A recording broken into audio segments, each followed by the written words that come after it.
त्यामुळे या बाबतीत सुद्धा आता ही जी वेगळी जी ऑफिसला येतो त्याच्यानंतर नंतर आम्ही आक्रमक झाल्याच्या नंतर सातपुते साहेब नंतर साहेब राज्यापासून उभे तुम्हाला सातपुते साहेबांच्या काय सांगतात? बाळ व्यवस्थित होतपर्यंत आम्ही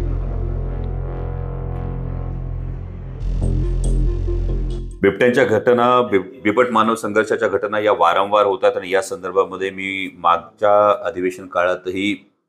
पर्यावरण मंत्र्यांची पुन्हा एकदा भेट घेतली। यापूर्वी सुद्धा संसदेत मी हा मुद्दा आग्रहानं मांडला की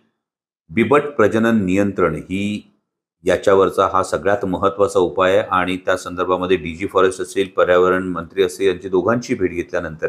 डीजी फॉरेस्ट यांनी महाराष्ट्र सरकारकडे हा प्रस्ताव मागितला। वन विभागानं हा प्रस्ताव खरं तर महाराष्ट्र सरकारला मागच्या अधिवेशन काळात सादर केला, परंतु कदाचित महाराष्ट्र सरकार किंवा सरकारमध्ये सामील असलेले पक्ष सध्या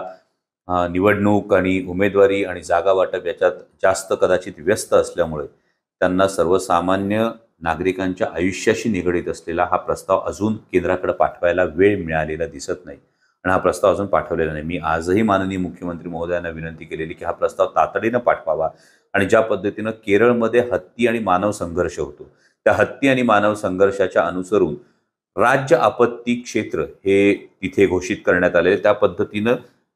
बिबट मानव संघर्ष ही राज्य आपत्ती घोषित करावी आणि हा जो बिबट प्रवण हे जे संपूर्ण क्षेत्र आहे खेड, आंबेगाव, जुन्नर आणि शिरूर तालुक्यातलं या बिबट प्रवण क्षेत्रामध्ये विशेष निधी असेल, विशेष मनुष्यबळ असेल, विशेष साधन सामग्री असेल, याचा तातडीनं पुरवठा करण्यात यावा या संदर्भातली मागणी सुद्धा मी माननीय मुख्यमंत्री महोदयांकडे केलेली आहे आणि केरळच्या धर्तीवर हे राज्य शासनाच्या अखत्यारीतला विषय आहे, त्यामुळे राज्य शासनानं याही गोष्टीचा गांभीर्याने विचार करावा आणि त्याचबरोबर एक अत्यंत महत्त्वाची मागणी अनेक महिने आम्ही करतो ती म्हणजे दिवसा 3 फेज लाईट देण्याची। जर विदर्भातल्या व्याघ्र प्रकल्पांच्या आजूबाजूच्या गावांना दिवसा 3 फेज लाईट मिळते तर बिबट प्रवण क्षेत्रामध्ये एका दहशतीच्या सावटाखाली वावरणारी आमच्या भागातली सुद्धा माणसंच आहेत, आम्हाला सुद्धा या संदर्भातली 3 फेज लाईट मिळाली पाहिजे आणि ही गोष्ट राज्य शासनाच्या अखत्यारीत आहे। त्यामुळे मला असं वाटतं की महाराष्ट्र राज्य शासनानं यावर तातडीनं याची दखल घेऊन याचा गांभीर्यानं विचार केला पाहिजे।